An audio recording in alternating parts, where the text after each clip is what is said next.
in sync with the earth. 10 toes deep, flower child from the turf. I never switch sides, like even when I die, I'ma ride for the squad. Ladder ties in the hearse.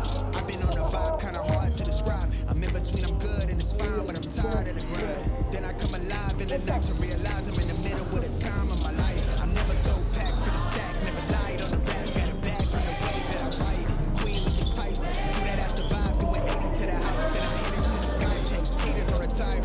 Talking to the crib in the face, be still, let that hate stuff fade. We all want the same, we all want a meal in the safe. I wanna live like I'm trying to lightning. Trust Bill. What's good, everyone? It's Steve from Sneaker Tech Talk, back with another video today. For today's video, we will be taking a look at the Nike Sabrina 2 in the mirrored colorway.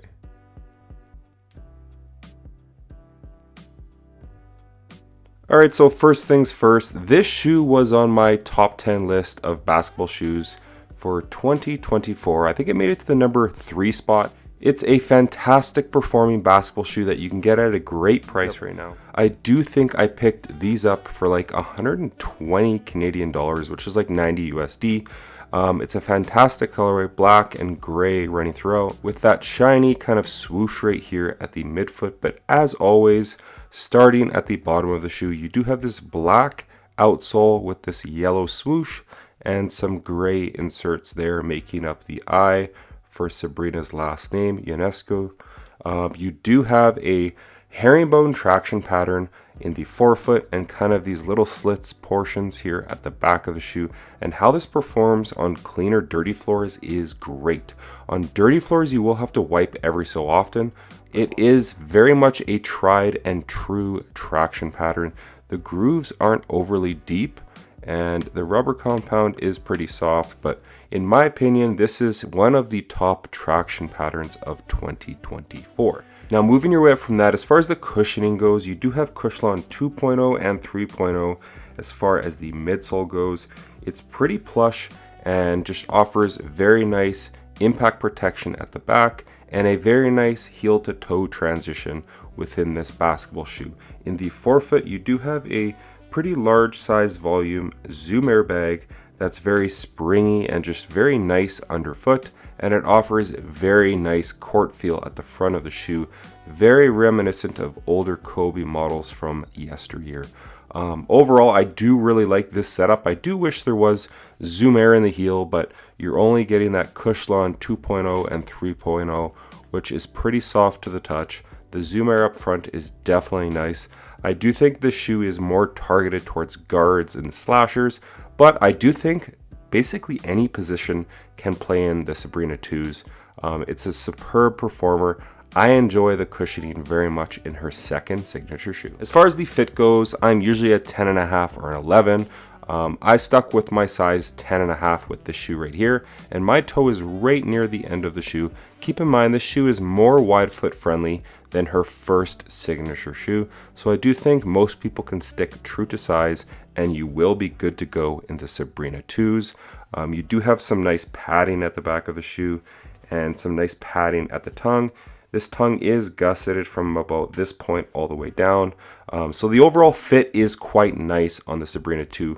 Very much a snug one-to-one fit here in the toe box. And I would recommend you going true to size and you should be good to go.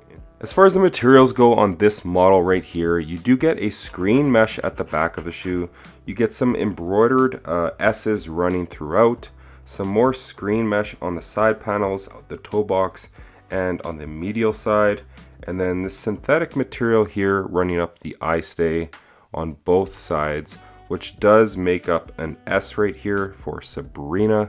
It's a pretty cheap material setup, some synthetic leather at the back as well. A pretty cheap setup, but it does perform really nicely. It's super free flowing on foot, it's lightweight and breathable. So for me, in a performance basketball shoe, I can't ask for much else when it comes to materials. Obviously, it would be nice to have some suede or nubuck, some premium leather materials, but this is what you're getting. Keep in mind the shoe does retail for 130 USD, 170 here in Canada, so that is what you're getting as far as the materials go. You also have kind of some fused portions here at the toe box for some extra durability, but overall it definitely gets the job done, and I do prefer the materials on her second signature shoe over her first, so I do think they are great as far as performance goes. As far as the support goes, in her second signature shoe, you are getting an internal heel counter, which is very rigid at the back of the shoe. Moving your way down from that, you do sit ever so slightly housed within this midsole, so on any hard lateral cuts, you are kind of housed within this midsole. And then behind the screen mesh, you do have these flywire kind of cables on the lateral and on the medial side, so if you really crank these laces down, it does wrap very nicely around your foot, kind of acting as suspension cables. Moving your way down from that, you do have a midfoot shank plate, which offers decent torsional rigidity. You also have this flange right here, this outrigger, which is there to help prevent your foot from teetering over. And then last but not least, you do have this wide and stable base right here on the Sabrina 2. All of these things together make a pretty supportive basketball shoe for most play styles and positions 1 through 5. Like I said, I do think most people can get away with this hoop shoe as far as the overall performance features, and it's no different as far as the support goes. As far as this colorway goes, I really love this colorway. It's a pretty basic colorway with black and gray running throughout, a little bit of the yellow at the bottom of the shoe, and then this kind of shiny swoosh right here is definitely a nice touch. You also get that shiny swoosh right here on the medial side, kind of breaking through the glass, as you can see right here. Overall, I really enjoy the design of the twos. I really need to get on Nike.com and do some Nike by You pairs before they dry up.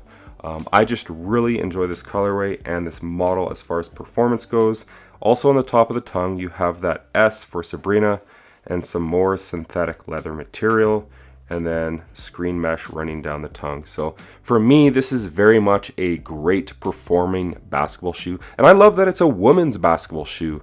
I love what Nike is doing with her line this far. I love the ones. The twos are great. Definitely looking forward towards the threes in 2025. But sound off in the comments. Have you guys played in the Sabrina twos?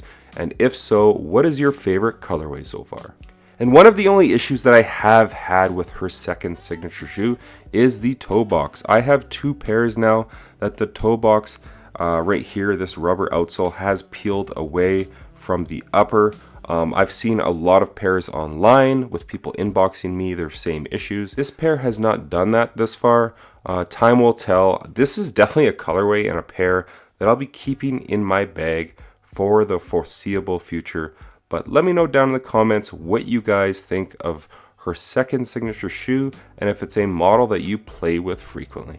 So that's going to do it for today's video on the Nike Sabrina 2 in the mirrored colorway. Let me know down in the comments what you guys think of this colorway.